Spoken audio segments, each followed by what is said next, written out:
Good morning.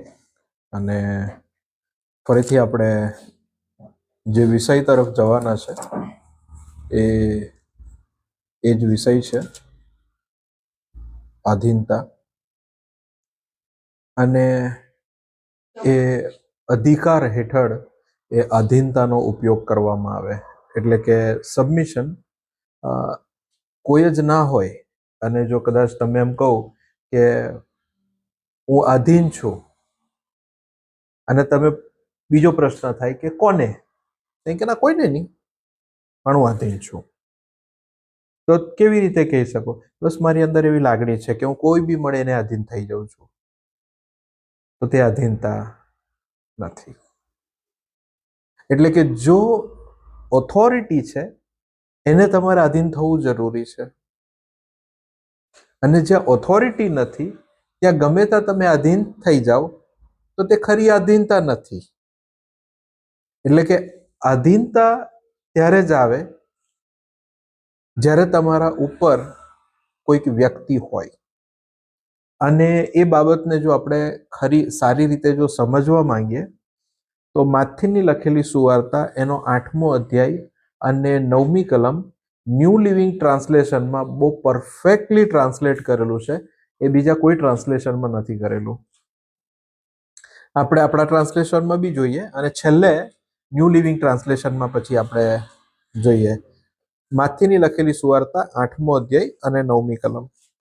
Common લેંગ્વેજમાં આ પ્રમાણે છે: મારા ઉપર પણ ઉપરી અધિકારીઓની સત્તા છે, અને મારા હાથ નીચે સૈનિકો છે. એકને હું હુકમ કરું છું જા, એટલે તે જાય છે. બીજાને કહું છું આવ, એટલે તે આવે છે.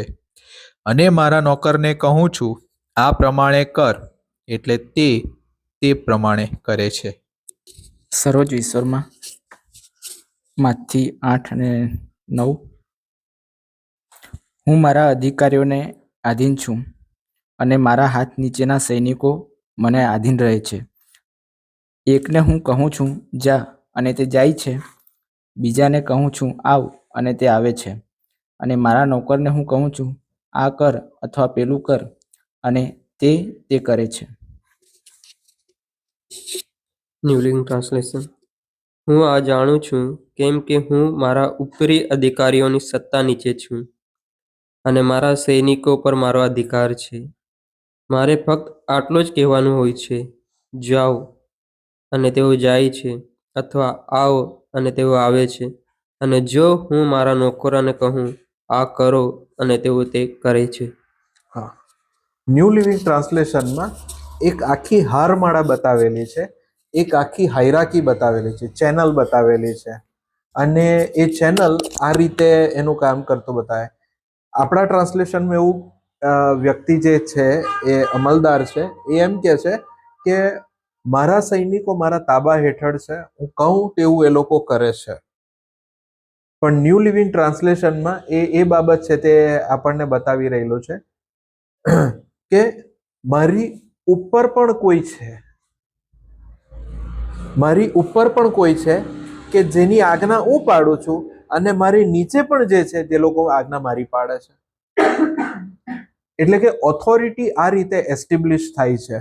એટલે તમે એમ કહો કે હું આધીન છું, પણ જો એ અધિકૃત વ્યક્તિ નથી, અધિકૃત એટલે કે ઓથોરાઇઝ્ડ વ્યક્તિ નથી, કાં તો પ્રભુએ જે સ્થાપેલી જે વ્યવસ્થા છે એમાં એ જો આધીનતામાં નથી આવતો, તો પછી એ આધીનતા ખરી આધીનતા નથી.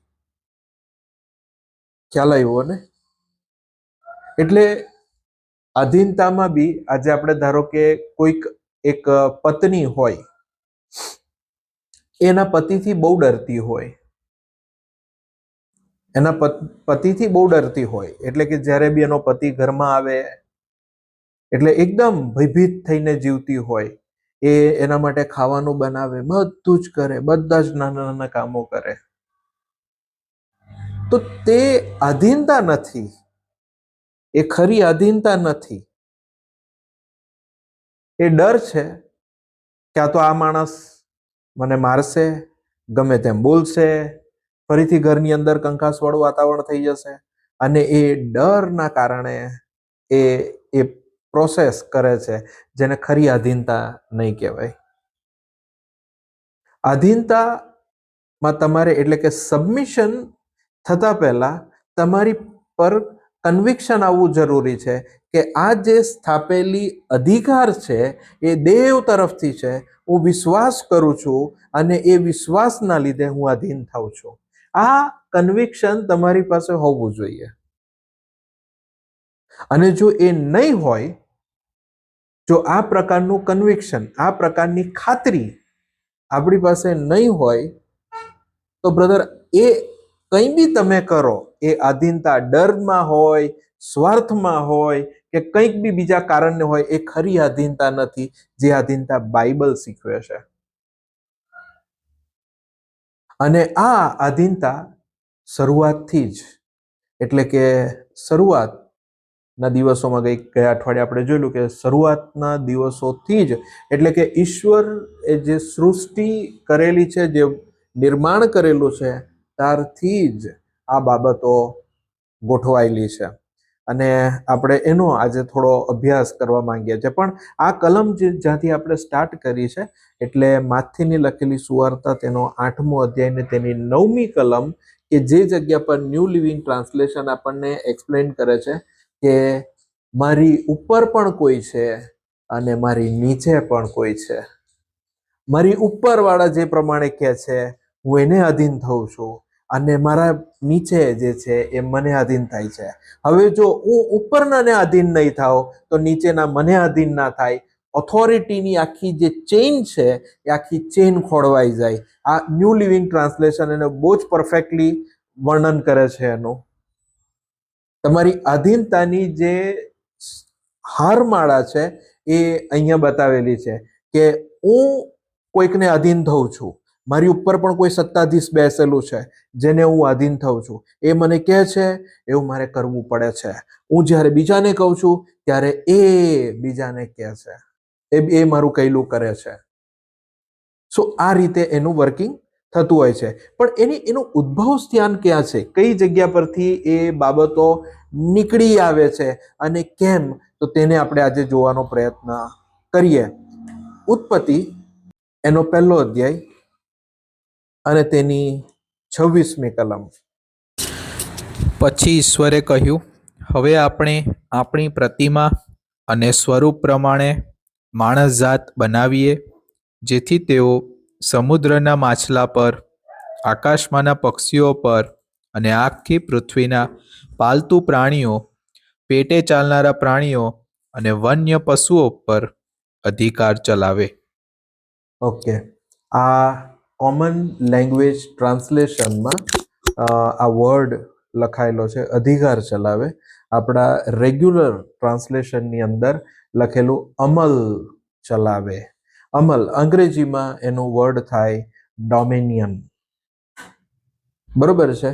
ડોમિનિયન એટલે સત્તા, એના પર પાવર, હક જમાવવો. ઓકે, હવે આમ જોઈએ તો આ માણસનું જે નિર્માણ જે થયું, આ કામ માટે થયું. બરોબર ને? આ કામ માટે થયું. અહીંયા આવું જ લખેલું છે ને બ્રધર? પાછી એ કલમ આપણે જોઈએ. પછી ઈશ્વરે કહ્યું, હવે આપણે આપણી પ્રતિમા અને સ્વરૂપ પ્રમાણે માણસ જાત બનાવીએ, જેથી તેઓ ઓકે, માણસ જાત બનાવીએ જેથી તેઓ સમુદ્રના માછલા પર, આકાશમાંના પક્ષીઓ પર અને આખી પૃથ્વીના પાલતુ પ્રાણીઓ, પેટે ચાલનારા પ્રાણીઓ અને વન્ય પશુઓ પર અધિકાર ચલાવે. બરોબર ને? આના માટે માણસને બનાવેલો. હવે આનો એક ખરો અર્થ આપણે સમજવા માંગીએ છીએ કે ઈશ્વરે માણસને જ્યારે પૃથ્વી પર બનાવે છે, માણસને જ્યારે પૃથ્વી ઉપર એનો જન્મ થાય છે, જન્મ થાય એટલે કે આપણી વાત કરીએ, આદમની નહીં, જન્મ થાય છે ત્યારે એને એક અધિકાર માટે એક દાયિત્વ સોંપીને બનાવવામાં આવે છે. ઓકે, આ જે વર્ડ જે ડોમિનિયન જે છે, આ જે વર્ડ એટલે કે જે અધિકાર ચલાવવો છે, જે અમલ ચલાવવું છે, દેવે જ્યારે આ શબ્દ લખ્યો ને, આ શબ્દ જ્યારે આ જગ્યા પર આવ્યો, એટલે કે મૂસાએ જ્યારે લખ્યું, પણ દેવના મુખમાંથી જ્યારે નીકળ્યું ને, ત્યારે ડોમિનિયનનો મતલબ હતો કે કારભાર કરવો. હા, કારભાર કરવો. તમને યાદ આવે ઈસુ ખ્રિસ્તે ઉદાહરણ આપેલા કારભારીનું? એકને આટલા તાલંત, બીજાને આટલા તાલંત, ત્રીજાને આટલા તાલંત. એક હતો જેણે ભોયમાં દાટી દીધું. પેલા એમ કે સાહેબ હું આ કરીને આવ્યો. હવે એનું અંગ્રેજીમાં જોઈએ તો એ છે મેનેજર, કારભારી. એટલે કે દેવ જ્યારે તમને, એટલે કે દેવ જ્યારે આદમને જ્યારે પૃથ્વી ઉપર મૂકવામાં આવેલો, ત્યારે એમને આ ડોમિનિયન એટલે કે સ્ટુઅર્ડશિપ એટલે એના માટે કે એ કારભારી છે. હવે આ આને અન્ડરસ્ટેન્ડ કરવું બહુ જરૂરી છે આપણે, કે એ કેમ સ્ટુઅર્ડશિપ, કારભારી કેમ છે? તો એ કારભારી એટલે જે વ્યક્તિ છે, જે ડોમિનિયન કરે છે, જે અધિકારવાળો વ્યક્તિ છે, એ એના ઉપલા અધિકારીને રિપ્રેઝન્ટ કરે છે. ખ્યાલ આવ્યો ને? એના અધિકારીને રિપ્રેઝન્ટ કરે. જેમ કે, અને જો હજી હું સરળતાથી સમજાવવાની વાત કરું તો હું કોને રિપ્રેઝન્ટ કરું પૃથ્વી ઉપર અત્યારે? જેમ કે તો મારા પપ્પા, એમના પપ્પા, તો આપણો વંશ આવી રીતે એ થાય. તો હું અત્યારે કોને રિપ્રેઝન્ટ કરું? કાં તો તમે અત્યારે સીધી વાત કરું, તમે આને જુઓ, ક્રિસ્ટીનને જુઓ કે આનંદને જુઓ, આમિનને જુઓ, એટલે તમે તરત જ કહેશો કે કોના જેવા છે? એ મારી ઇમેજને રિપ્રેઝન્ટ કરે છે, જે તમે જોઈ શકો છો. બરોબર છે? એટલે દેવે શું કીધું? બે વસ્તુ માણસમાં બનાવી, બે વસ્તુ મૂકી, બે બાબત મૂકી. શું મૂકી? બરોબર ને? હા, પ્રતિમા અને સ્વરૂપ, અને જેનું ઇંગ્લિશમાં જે લખેલું છે ઇમેજ અને લાઇકનેસ. ઇમેજ અને લાઇકનેસ દેવે બનાવી. એટલે કે કદાચ તમે જુઓ તો આમેન અને અમે ચહેરા અને બધી રીતે તમને એમ લાગે, બ્રધર આ તો એક્ઝેક્ટ તમારા જેવો જ દેખાય છે. બરોબર ને? ઓકે, અમે બંને મે બી બહારના પોસ્ચરથી, ફેસથી અમે દેખાઈએ, પણ અમારા બંનેના ગુણો અલગ છે બ્રધર. ખ્યાલ આવ્યો ને? એટલે કે દેવે જ્યારે પૃથ્વી પર માણસને મૂકેલા, ત્યારે એવી જ રીતે બનાવેલો આદમને કે એ દેવ જેવો અને દેવના ગુણોને પ્રદર્શિત કરે પૃથ્વી પર. આ હેતુથી એને બનાવવામાં આવેલો. અને એણે જે અધિકાર કરવાનો હતો, એણે બી બીજાઓને આ આપવાનું હતું. સમજ પડી હું શું કહું? એટલે જેમ કે અત્યારે એમ કે ભાઈ ઇમેજનો મતલબ થાય કે રિફ્લેક્ટિંગ ગોડ્સ નેચર, ઈશ્વરી સ્વભાવને એણે પ્રદર્શિત કરવાનો હતો. કે જેવી રીતે આકાશમાં ઈશ્વર રાજ કરે છે, તેમ પ્રભુ એટલે કે આદમ પૃથ્વી ઉપર ઈશ્વરના અધિકાર પછી એણે રાજ કરવાનું હતું, ને એણે બતાવવાનું હતું ઈશ્વર જેવી રીતે રાજ કરે છે, એમના આધીનતા હેઠળ હું છું, અને એ પણ નીચે રાજ કરે.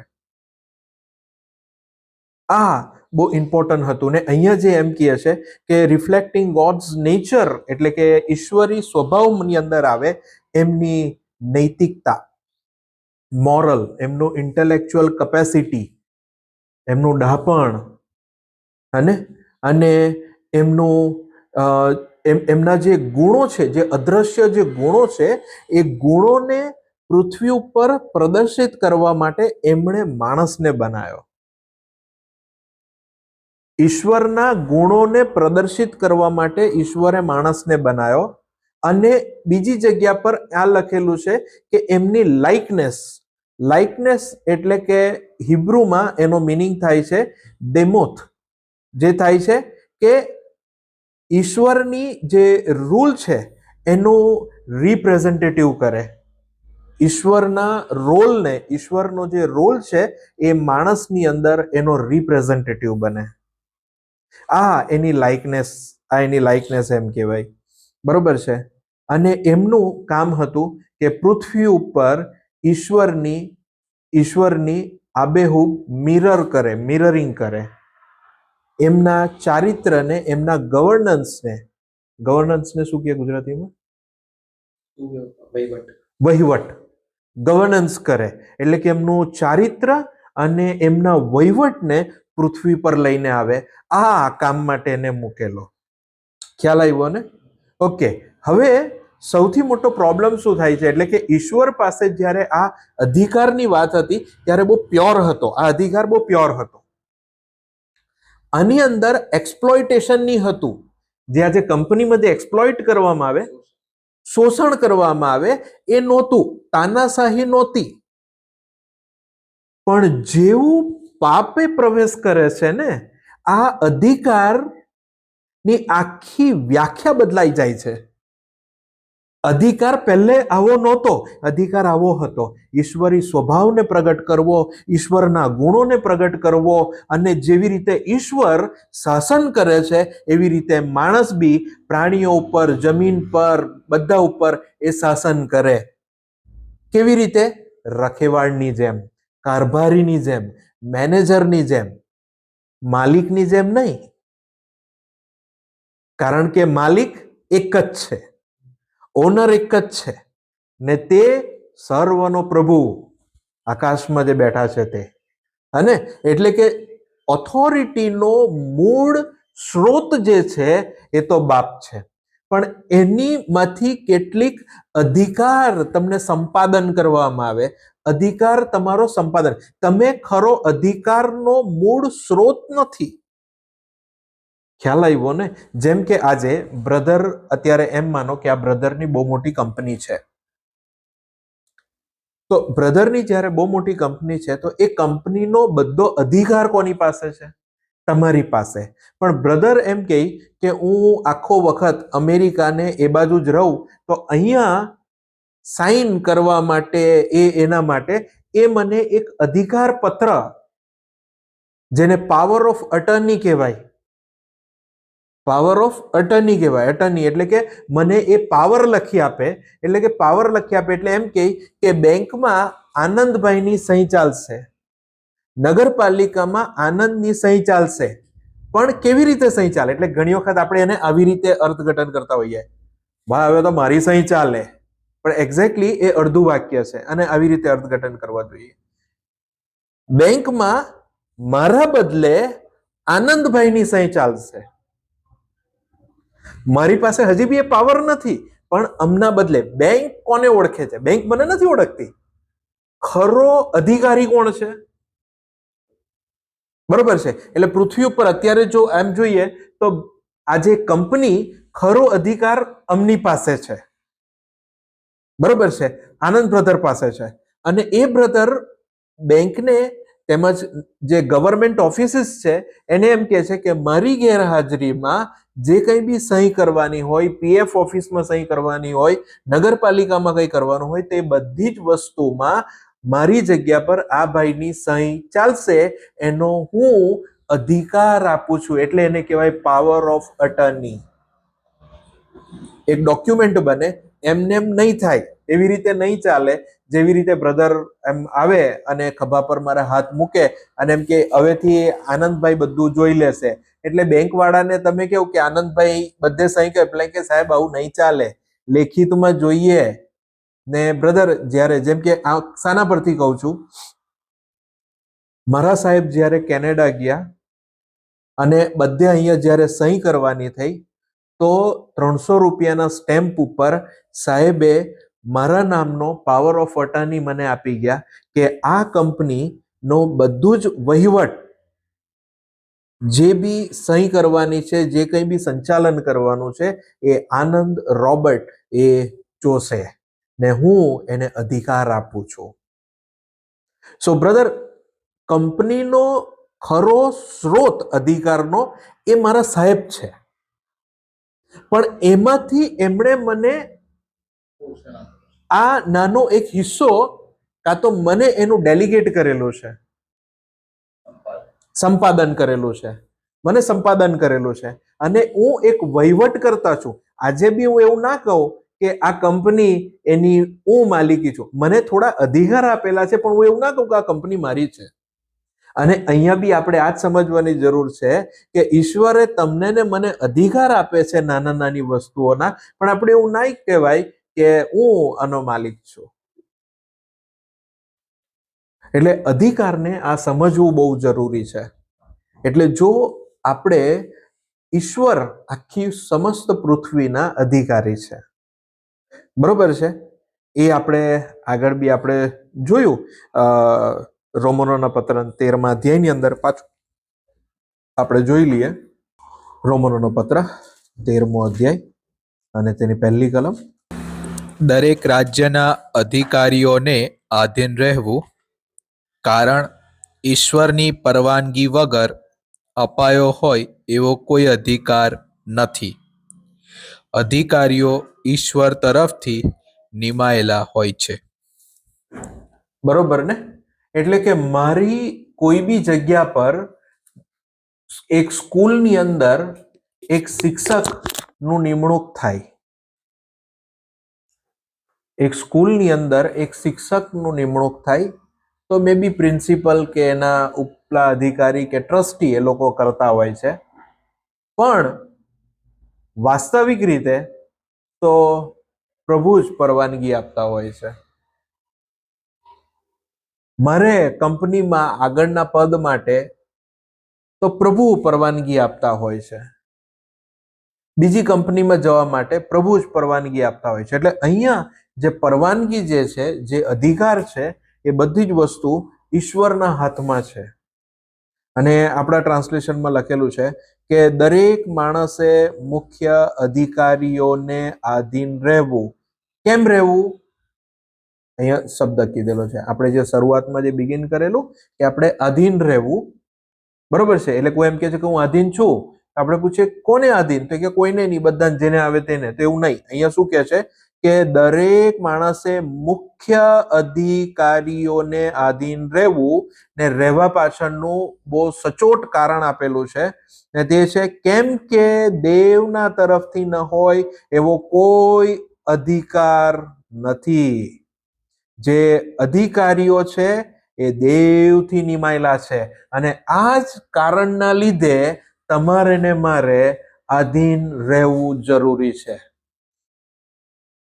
એના જ લીધે કરીને આપણને શીખવવામાં આવે છે નાનપણથી જ, મા બાપનું સન્માન કરો, મા બાપની આજ્ઞા પાળો, શિક્ષકને તમે રિસ્પેક્ટ આપો. એનું કારણ છે કારણ કે આ બધાનું નિર્માણ જે નક્કી કરાયેલું છે, કે નિમણૂક કરાયેલી છે, અપોઇન્ટમેન્ટ આપેલું છે, એ દેવ તરફથી અપાયેલું છે. જે તે સરકાર તમારે અહીંયા સ્થપાયેલી છે એને તમે આધીન રહો. બાઇબલ આ જ વસ્તુ કે છે, કારણ કે ઈશ્વરના હાથમાં એવી કોઈ જ વસ્તુ નથી કે જે ઈશ્વર નથી કરી રહેલા. ખ્યાલ આવ્યો ને? ને અહીંયા જો તમે જુઓ બીજી કલમમાં, એથી અધિકારીની સામે જે થાય છે એ દેવના ઠરાવની વિરુદ્ધ થાય છે, ને જેઓ વિરુદ્ધ થાય છે તેઓ પોતાના માથે દંડ વોરી લે છે. આ આપણે જોવાની જરૂર છે. હું એમાં બહુ વધારે ડીપ નહીં જાઉં, પણ આ એક બાબત આપણે અન્ડરસ્ટેન્ડ કરીએ કે અધિકારનો મુખ્ય સ્ત્રોત એ કોણ છે? ઈશ્વર. એ જ પૃથ્વી ઉપર બધા અધિકારીઓને નિમણૂક કરે છે. જેવી રીતે આદમને એક બાબત આપેલી અને એને કીધેલું એને શું કરવાનું હતું, એવી જ રીતે બધી જગ્યા પર પ્રભુ એમની વ્યવસ્થા જાળવતા હોય છે. હા ને? ઓકે, હવે જે બાબત બની, જે ઘટના જે બની, એ આ વસ્તુનું આવ્યું કે માણસે પાપ કર્યું. માણસે પાપ કરે છે. એ અધિકાર જે પ્રભુ એમને આપેલો કે અમલ ચલાવવાનું, તારે જે કરવાનું, અહીંયા આપણે જે જોઈએ છે ને, આપણે આને આવી રીતે વિચાર કરીએ છીએ કે માણસમાં અભિમાન ને આ બધી બાબતો આવી. અહીંયા શું ઘટના બનેલી એને ફરીથી આપણે થોડું રિકેપ કરીએ, ફરીથી આપણે એને અન્ડરસ્ટેન્ડ કરીએ. જુઓ, દેવે એવું કીધું કે પૃથ્વી પરનું જે બી છે તેના પર આ લોકો અધિકાર ચલાવે, અમલ ચલાવે. બરોબર છે ને? અમલ ચલાવે. પણ આજે બ્રધર, તમારે કોઈકને રિક્રુટ કરવું હોય કે તમારે કોઈકને કરવું હોય તો તમારે તમારા સાહેબની પરવાનગી લેવા જવું પડે. મારે 2-5 માણસને રિક્રુટ કરવું હોય તો મારે સાહેબને પૂછવું પડે, સાહેબ નવું ક્લાયન્ટ આવવાનું છે તો 2-5 માણસો લઈ લઉં? તો સાહેબ એમ કે ના ના, અત્યારે ના લેતા, જેટલા માણસો છે એમાં થોડું તમે ચલાવો. એટલે કે મને અધિકાર અપાયો હોવા છતાં બી મારે પૂછવા માટે તો જવું પડે, મારે કહેવા જવું પડે, સાહેબ આમ કરું, સાહેબ પેલું વસ્તુ લઉં, ગરમી વધી ગઈ છે, એક એસી નહીં ચાલે, બીજું એસી લઉં. બધો અધિકાર મને અપાયો છે તોય મારે પૂછવા જ જવું પડે. અને આદમને હવાને આ જ તકલીફ પડી.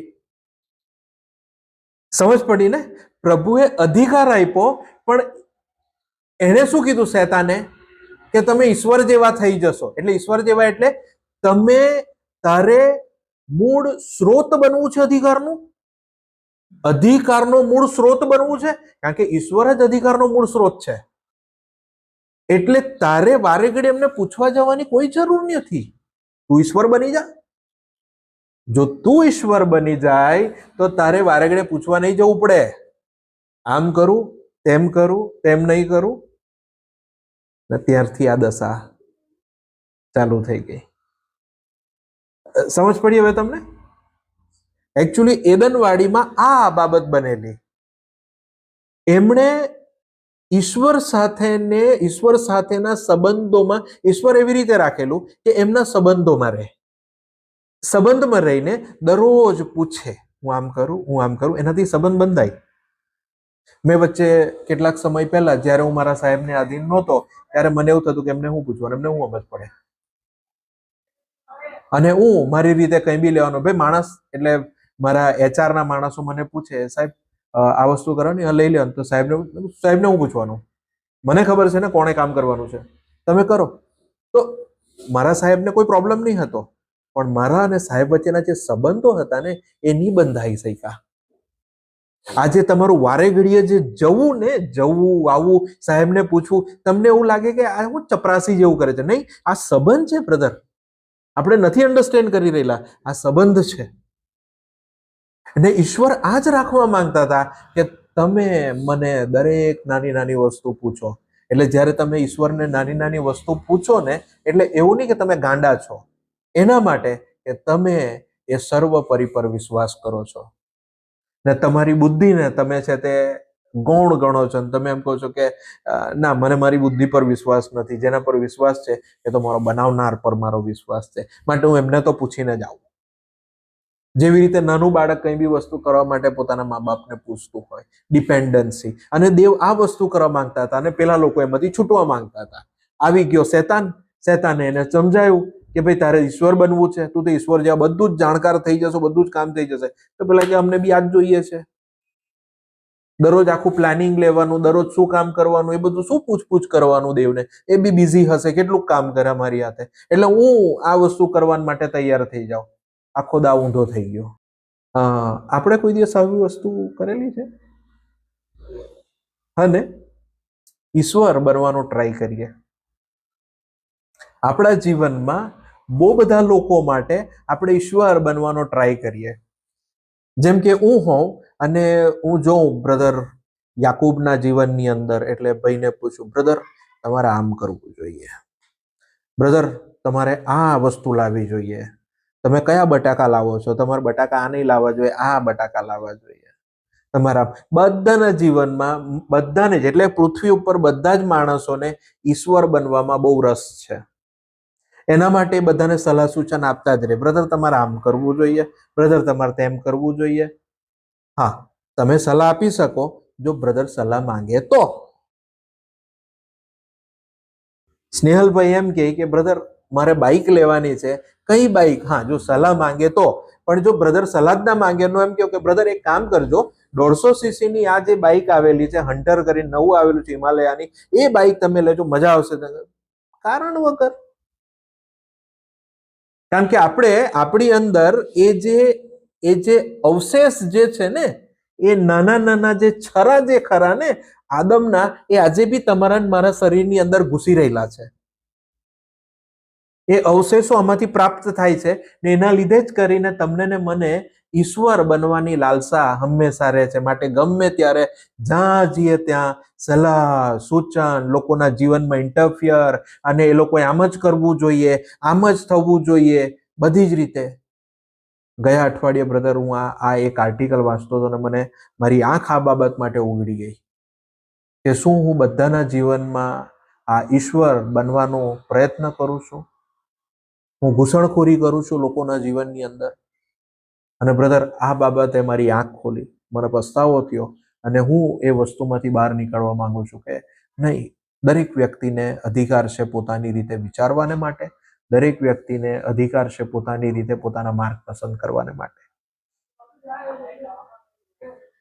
આપણે આપણા પોઈન્ટ ઉપર આવીએ અને આપણે જોઈએ કે ત્યાં આદમ જે પડેલો એ આ હતું અધિકાર. ઈશ્વરે એને જે અધિકાર આપેલો એ અધિકારથી એ સંતુષ્ટ નહીં થઈને એને કંઈક વધારે જોઈતું હતું. એકચ્યુઅલી આ ઓરિજિનલ એજન્ડા જે હતો એ લુસિફરનો હતો. એટલે કે જે જૂના કરારની અંદર યસાયા અને હઝેકિયલના પુસ્તકની અંદર જે જગ્યા પર શૈતાનનું વર્ણન કરેલું છે કે ત્યારે એ સારો ગુડ એન્જલ હતો, એ રહ્યો કરુબીમ હતો, અને એ ત્યાંથી પતિત થાય છે. અને જે પતિત થાય છે ત્યારે તમે એને જોશો કે એને ઈશ્વરના સ્થાન ઉપર બેસવું હતું, ઈશ્વરના સ્થાન ઉપર બેસવું હતું. અને એની જે લાલસા છે, એનું જે એજન્ડા છે, બરોબર છે, એ આજે બી સ્ટોપ નથી થઈ. એટલે જ્યારે એને ઉપરથી ફેંકી દેવામાં આવ્યો, પૃથ્વી પર મૂકવામાં આવે, એટલે કે એને વચ્ચે પૃથ્વી નીચે, પહેલા જે ત્રીજું આકાશમાંથી એને નીચે ફેંકી દેવામાં આવ્યો અને ત્યાર પછીથી આવે પૃથ્વી ઉપર. એટલે પૃથ્વી ઉપર એ જઈ શકે, બરોબર છે. એટલે પૃથ્વીના સંપર્કમાં હવે પૃથ્વી ઉપર દેવે પોતાના સ્વરૂપ અને પ્રતિમા પ્રમાણે 2 માણસોને નીચે મોકલેલા. એટલે જ્યારે આપણને એવું લાગે કે બાઇબલના નિયમ પ્રમાણે જ્યારે એટલે કે હસબન્ડ વાઈફની રચના કરેલી ને, તો કેવું હતું? જો તમે આ બાઇબલને બરોબર વાંચો તો જ્યારે આદમને બનાવેલો ને, તો આદમની અંદર જ હવા હતી. ખબર છે ને? હા, નહીં પાછળ નહીં, પણ અંદર હવા હતી જ. હા, જુઓ તમે વાંચો. ના ના ના ના, અહીંયા તમે જુઓ 27મી કલમમાં, ઈશ્વરે પોતાના સ્વરૂપ પ્રમાણે જ માણસ જાતનું સર્જન કર્યું. તેમણે પોતાના સ્વરૂપ પ્રમાણે માણસ જાતનું પુરુષ અને સ્ત્રી તરીકે સર્જન કર્યું.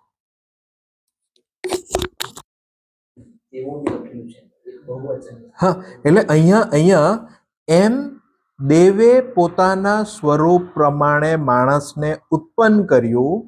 દેવના સ્વરૂપ પ્રમાણે તેણે તેને ઉત્પન્ન કર્યું. તેણે તેઓને નર નારી ઉત્પન્ન કર્યા. નર નારી પહેલેથી જ હતા,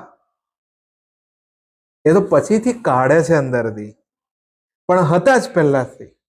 એટલે કે જ્યારે એમને આ ઓથોરિટી આપવામાં આવી ને, ત્યારે એ ઓથોરિટી બંનેવની હતી, સરખે હિસ્સે હતી. પણ જેવું સ્ત્રીએ કર્યું એટલે એ સ્ત્રી આધીનતામાં આવી ગઈ. આ બધું ઓથોરિટીનો જ ખેલ ચાલે. આપણને એમ થયું કે આ સ્ત્રીને કેમ એવું કીધું કે તું તારા પતિને આધીન રહીશ, અને પતિને આમ મૂકી દીધો, સ્ત્રીને આમ મૂકી દીધી કે તારે એને આધીન રહેવાનું. એ આધીન અહીંયાથી થયું, કારણ કે આ જે ખેલ છે એ અહીંથી જ સ્ટાર્ટ થાય છે. સ્ત્રીએ એમ કે તે શૈતાનની વાત માની, એટલે તારે માનવાની હતી પતિની વાત, પણ પતિની વાત નહીં માની અને એણે શૈતાનની વાત માની. અને જ્યારે શૈતાનની વાત માને અને દેવ એમ કહે છે કે તે માનીને આખો જે પ્લાન છે, એ પ્લાન આખું જે રચના છે એની અંદર ખલેલ પહોંચાડવામાં આવી. એટલે એમ કહે છે કે હવેથી આ ઓથોરિટી એ તારા હસબન્ડ પાસે ડિલિવર્ડ થઈ ગઈ. હસબન્ડ પાસે જતી રહી, તું એને આધીન રહીશ.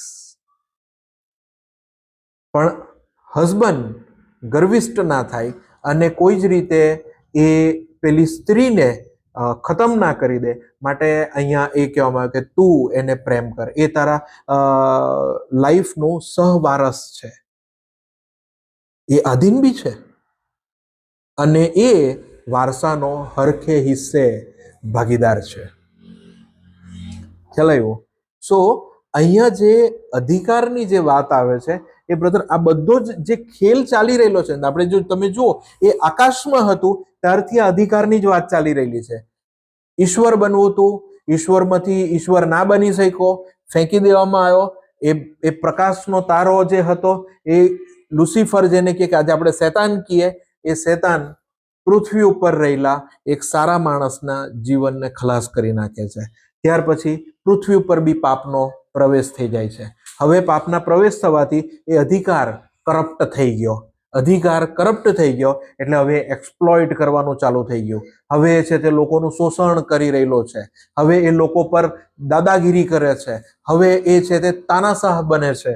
આ બધી જ વસ્તુ અધિકારનું કરપ્ટ થવા પછી આ બધીનું પિક્ચર છે. બાકી ઓરિજિનલ પ્રભુ પાસે જે હતું એ આ હતું કે તમે ઈશ્વરના ચારિત્રને અને તેમનું ગવર્નન્સ એટલે વહીવટને, શાસનને પૃથ્વી પર તમે લાવો. ખબર ને એક્ઝેક્ટલી તમને ખબર કે નહીં ખબર, આ તો કોઈ કીધું કે નહીં કીધું, પણ તમે દરરોજ આ પ્રાર્થના કરો છો, ભલે તમને જાણ નથી. જુઓ, માથીની લખેલી સુવાર્તા એનો 6 અધ્યાય અને તેની 9મી કલમ. માથીની લખેલી સુવાર્તા 6 અધ્યાય 9મી કલમ.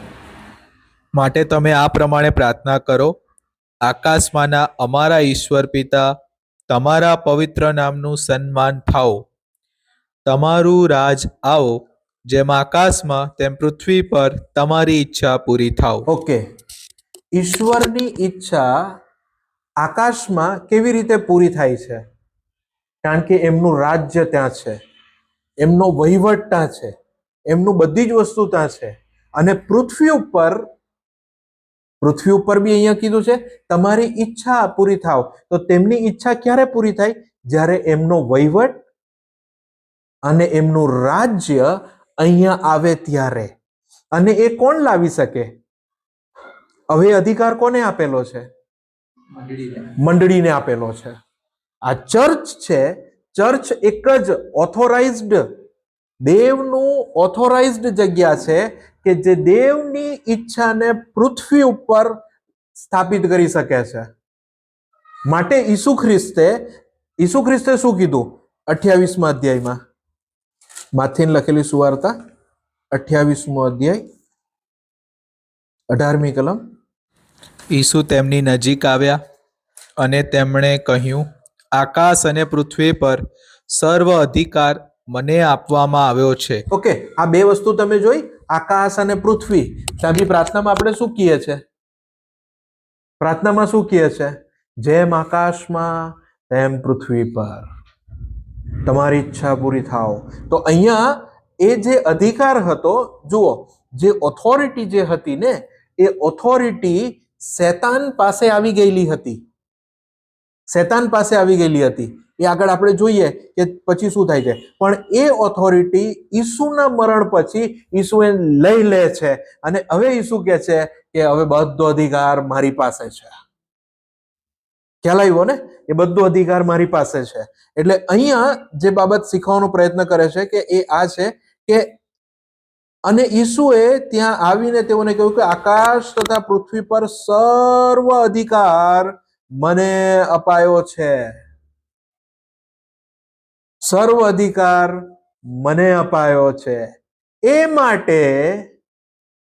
માટે બ્રધર, એક્ઝેક્ટલી તમને આત્માઓ જીતવાની ચિંતા નહીં, લોકોના પ્રત્યે તમારી સહાનુભૂતિ છે નહીં. આના માટે તમારે જવું જોઈએ બ્રધર.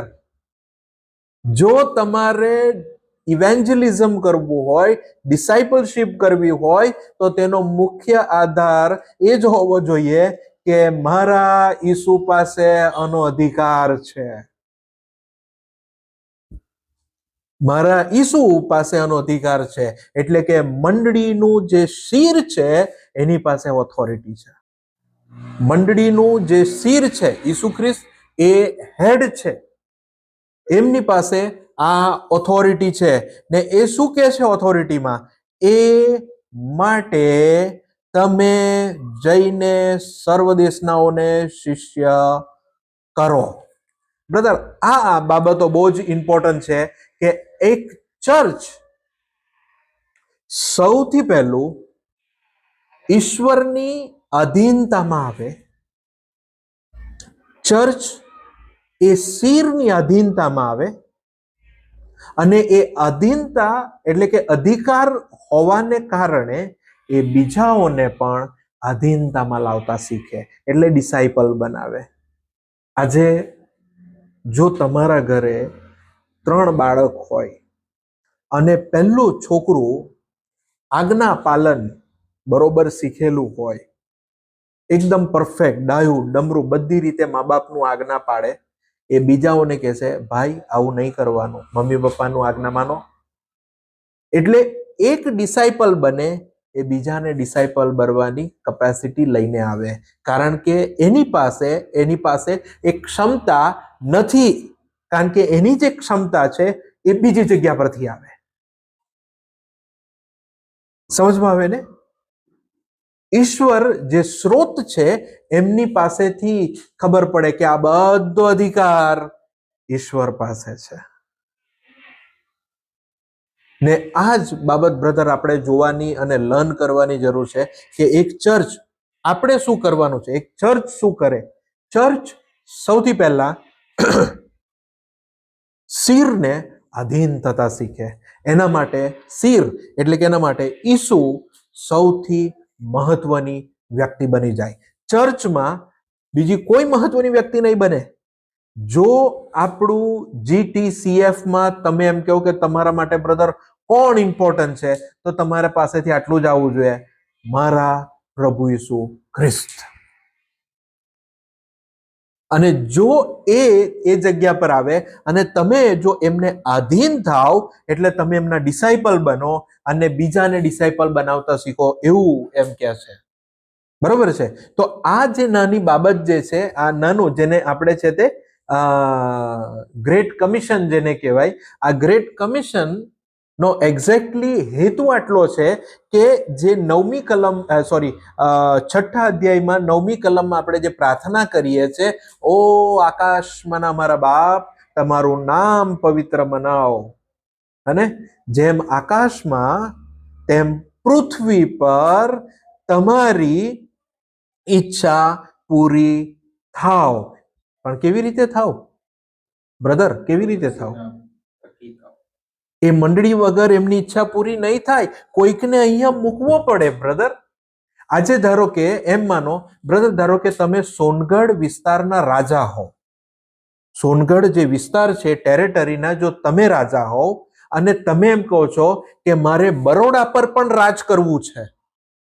જસ્ટ તમે સમજો, હું એને સમજાવવાનો પ્રયત્ન કરું છું. બ્રધર, તમે સોનગઢમાં, એ સોનગઢ આખો એરિયા તમારો હોય, એ વિસ્તાર તમારો હોય, પણ તમને એમ થાય છે કે ના મારે બરોડા વિસ્તારમાં બી, તો બ્રધર ત્યાં બેઠા બેઠા તમે ત્યાં વિસ્તારમાં તમે રાજ કરી શકો?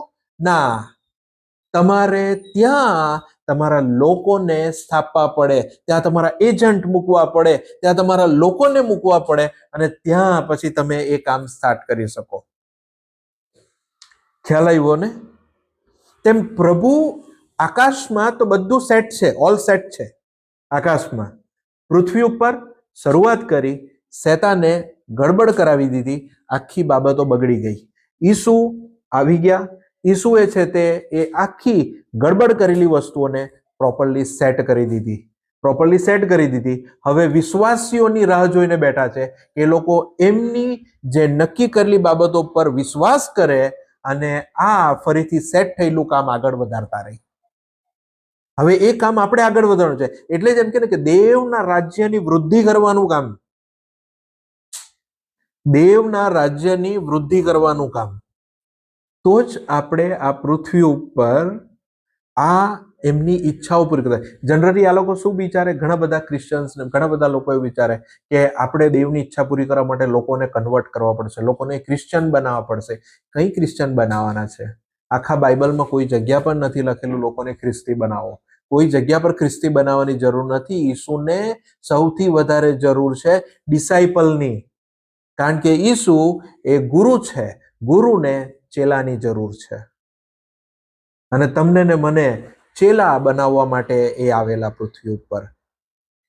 ને એમણે કોઈ જગ્યા પર કીધું કે તમે ખ્રિસ્તી, તમે બરાબર એમ કરો, જો તમે આ નહીં કરો તો તમે ખ્રિસ્તી નથી, તમે ખ્રિસ્તી બની શકતા નથી. જો તમે પોતાનું સર્વશ્રેષ્ઠ જે તમારું જીવનમાં જે ઉત્તમ છે એ જો આપી ના શકો તો તમે ખ્રિસ્તી બની શકતા નથી. જો તમે પોતાના મા બાપને છોડીને તમે મારી પાછળ નહીં આવો તો તમે ખ્રિસ્તી બની શકતા નથી. એવું કોઈ જગ્યા પર બાઇબલમાં વાંચ્યું તમે? હા, તો શું નહીં બની શકો? શિષ્ય નહીં બની શકાય બ્રધર. ને આપણે શું કંઈક બીજું જ કંઈક લોકો કરી રહેલા છે. એટલે ઈસુ જે તમને ને મને બ્રધર શીખવા માંગે છે એ ચર્ચને અધિકાર આપેલો છે. એટલે કે ઈસુએ અધિકાર લીધો અને અધિકારને વહેંચવામાં આવ્યો બિલીવર્સ મધ્યે, કે હવે તમે આ દોડને આગળ તમે લઈ જાઓ. પણ આપણે ખ્રિસ્તીન જ બનાવવાના, ડિસાઇપલ બનાવવાના છે. ને આપણા ચર્ચનું મુખ્ય વિઝન છે ડિસાઇપલશીપ. આપણા ચર્ચનું મુખ્ય વિઝન છે ડિસાઇપલશીપ. અને આ જ વિઝન સાથે CFC સ્ટાર્ટ થયેલું. ભાઈ ઝેક આજે પણ ડિસાઇપલશીપ ઉપર બહુ જ ભાર મૂકે છે.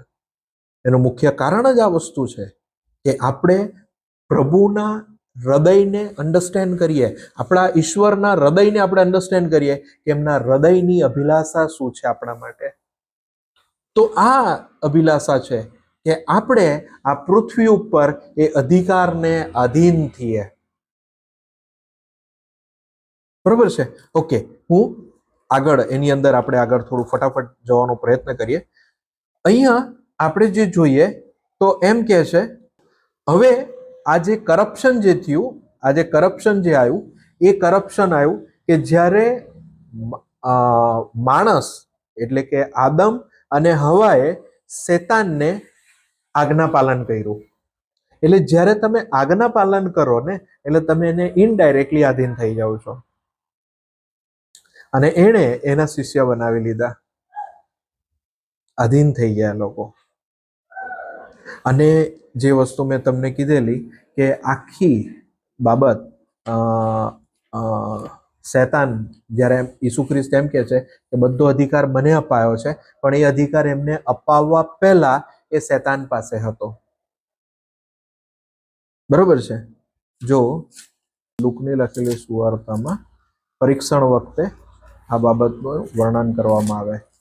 લુકની લખેલી સુવાર્તા એનો 4થો અધ્યાય એનો 6ઠ્ઠી કલમ 5મી કલમથી. પછી શેતાને તેમને ઊંચે લઈ જઈને એક ક્ષણમાં દુનિયાના બધા રાજ્યો બતાવ્યા. શેતાને તેમને કહ્યું, હું તને આ બધી સત્તા અને તેનો વૈભવ આપીશ. એ મને સોંપી દેવામાં આવ્યા છે અને હું ચાહું તેને તે આપી શકું છું. ઓકે, આપણા ટ્રાન્સલેશનમાં શું લખેલું છે? એની અંદર અહીંયા આ રીતે લખાયેલું છે, શૈતાને 6ઠ્ઠી કલમ વાંચું છું. શૈતાને તેને કહ્યું કે આ બધાનો અધિકાર, જો શૈતાન કે છે, ઓકે, શૈતાન કોને કહે છે? ઈસુ ખ્રિસ્તને. એટલે જૂઠું તો નહીં જ બોલતો હશે, બરોબર ને? કારણ કે જો જૂઠું બોલે તો એમ કે છે કે હવે મને બધું ખબર છે, પ્રભુ ઈસુ મોં પર એને કહી દેતે. પણ અહીંયા એવી વસ્તુ નથી થતી. અહીંયા ક્લિયર કે છે, શૈતાને તેને કહ્યું આ બધાનો અધિકાર તથા મહિમા હું તને આપીશ, કેમ કે એ મારે સ્વાધીન કરેલું છે. સ્વાધીન કરેલું છે. આ કોણે સ્વાધીન કર્યું? આ કોણે સ્વાધીન કર્યું? ઈશ્વર શૈતાનને સ્વાધીન કરે? માણસે, આદમે આ ઓથોરિટીને આપી દીધી. શેતાન પાસે આ ઓથોરિટી આવી ક્યાંથી? માણસે આપી દીધી. જે ઈશ્વરે માણસને આપેલું એને એને હલકી ગણી અને એને શેતાનને આપી દીધી ને એમ કે આ અધિકાર મને અપાયેલો, કારણ કે મને કોઈ સ્વાધીન કરેલું છે. અને આ વસ્તુ પ્રભુ ઈસુએ કાલ્વરીની ટેકરી પર એની પાસેથી અધિકાર લઈ લીધો જેના સ્વાધીન હતું. એટલે હવે જો એ તમારી પાસે આવે, હવે જો શેતાન આવે ને એમ કે આ બધું મને અપાયેલું છે ને હવે એમ કે તમારે જોવું હોય તો લુકની લખેલી સુવાર્તા 4થો અધ્યાય અને 6ઠી કલમમાં જોઈ લો, ત્યાં લખેલું છે. તો આપણે એને કહેવાનું તારી વાત બધી બરોબર, માથી 28 અને 18 મારા પ્રભુએ તારી પાસેથી લઈ લીધેલું. હવે બોલ. એટલે આ બાબત બ્રધર અન્ડરસ્ટેન્ડ કરવું બહુ જરૂરી છે. એના માટે આપણને એમ થશે આ બ્રધર આટલા ચાર રવિવારથી અધિકાર પર કેમ સંદેશો આપે? પણ એનું મૂળ કારણ આ છે, આપણા દેવની ઈચ્છા, આપણા પ્રભુની, આપણા માલિકની, આપણા ગુરુની ઈચ્છા છે આપણે આધીન થઈએ. પણ આ આધીનતા થવાતી કેમ નથી? કારણ કે આપણે અધિકારને અન્ડરસ્ટેન્ડ નથી કરેલો.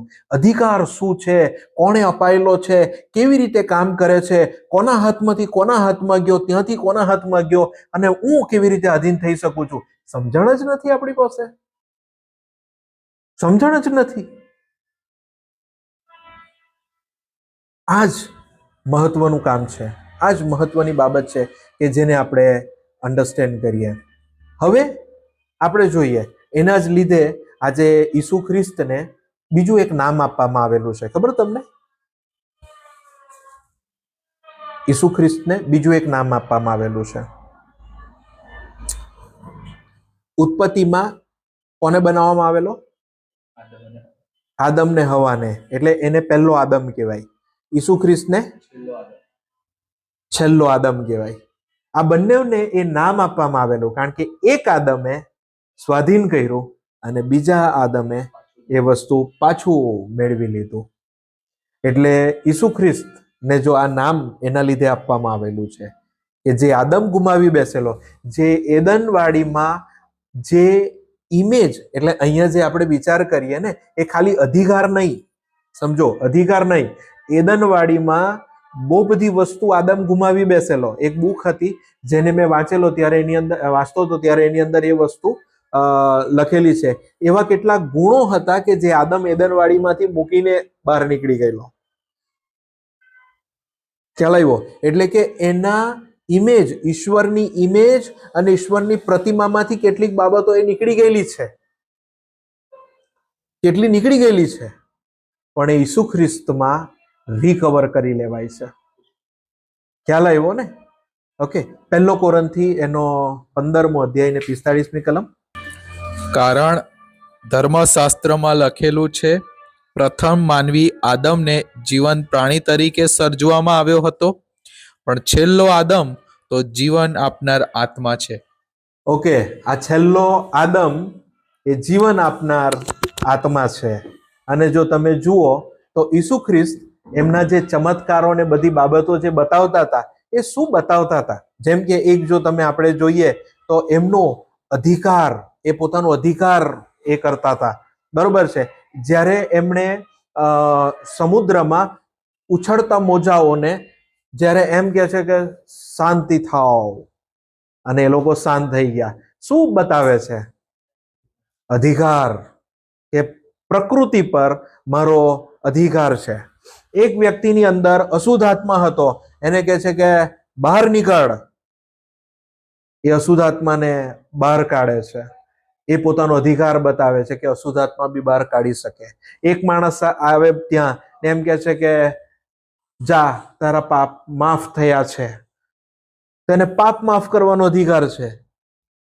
ઈસુ ખ્રિસ્ત જ્યારે પૃથ્વી પર આવ્યા ત્યારે તમે ને હું શું જોયું ખબર તમને? શું જોયું? ચમત્કાર જોયા. પણ કોઈ નહીં જોયું કે ઈસુ અધિકાર વાપરી રહેલા છે. ઈસુના અધિકાર નહીં જોયા કોઈએ. માટે તમને ને મને એ ઈસુના અધિકાર હેઠળ આવવાના બદલે રોટલી ને માછલી ખાવામાં વધારે રસ છે. એમના ચમત્કારમાં વધારે રસ છે, આપણામાંથી ભૂતો કાઢવામાં વધારે રસ છે, લોકોને મરેલામાંથી ઊભા કરવામાં વધારે રસ છે, માંદાને હાજા કરવામાં વધારે રસ છે. પણ એકચ્યુઅલી ઈસુ ખ્રિસ્ત આ કરવા પાછળનો હેતુ એ જ બતાવવા માંગતા હતા કે મને આ બધો અધિકાર અપાયો છે. અને આગળ જો તમે જો તો એમ કહે છે કે જ્યારે એમને મારી નાખવામાં આવે, અને એટલે કે એમને જ્યારે ફટકા મારે, થૂકે, લોકો શું શું બોલતા હશે, અને એમને કાલ્વરીની ટેકરી ઉપર એમને વધસ્તંભ પર મારી નાખવામાં આવે, અને બધાએ કીધું ચલો ભાઈ કામ તમામ થઈ ગયું, પૂરું થઈ ગયું, બધું પતી ગયું, ડન. અને બધા પોતપોતાના ઘેરે નીકળી ગયા, સૈનિકો નીકળી ગયા. પેલા મહાયાજકોએ પૂછી લીધું શું કામ બરોબર કર્યું ને આપણે? હા પતી ગયા. જય ઈસુ, તમે કહેતા હતા કે આ બધું પતી ગયું, મરી ગયા ઈસુ ખ્રિસ્ત. પણ એમ કે ભાઈ એક કામ કરજો યાર, થોડું મને ડાઉટ લાગે, કંઈક મગજમારી ના થઈ જાય, એટલે એમ કે ઈસુ ખ્રિસ્તને ઉતારો, કબરમાં નાખો, મોટો પથ્થર મૂકો, સીલ મારો, મોહર બોહર કરીને પછી એમ કે છે તે પછી બી 3 દિવસ. અને ઈસુ ખ્રિસ્ત એમ કે છે કે મને તો મરણ પર બી અધિકાર છે, અને એ જીવી નીકળે. આ ઈસુને આપણે ભજીએ છે ભાઈ, જેને પ્રકૃતિ ઉપર અધિકાર છે, અશુદ્ધાત્મા ઉપર અધિકાર છે, પાપ પર અધિકાર છે, જેને મરણ પર અધિકાર છે. ને એમણે પુનરુત્થાન પામીને સાબિત કરી આપ્યું કે મને તો મરણ પર બી અધિકાર છે, મરણ બી મને ના મારી શકે. ને એમણે આ વસ્તુ કેવી રીતે કરી? આ ઈશ્વર એટલે કે ઈસુ ખ્રિસ્ત એ દેવ હોવા છતાં બી એમણે આ અધિકારનો ઉપયોગ પૃથ્વી પર કેવી રીતે કર્યો? કારણ કે આ જ રીતે દેવ ઈચ્છતા હતા કે તમે ને હું પૃથ્વી પર અધિકારનો ઉપયોગ આવી રીતે કરીએ. તો કેવી રીતે કર્યો? ફિલિપી 2 અધ્યાય એની 5મી કલમ. ખ્રિસ્ત ઈસુનું જેવું મન હતું તેવું તમે પણ રાખો. આગળ 11 સુધી. પોતે ઈશ્વર સ્વરૂપ હોવા છતાં હા, ઈશ્વર સાથેની તેમની સમાનતાને તે વળગી રહ્યા નહીં, અને બદલે તેમણે સ્વેચ્છાપૂર્વક પોતાને ખાલી કર્યા અને દાસનું રૂપ ધારણ કર્યું. તે માણસ તરીકે જન્મ્યા અને માનવી સ્વરૂપે પ્રગટ થયા. તેમણે મરણ સુધીની, ક્રૂસ પરના મરણ સુધીની આધીનતા દાખવતા પોતાને નમ્ર કર્યા.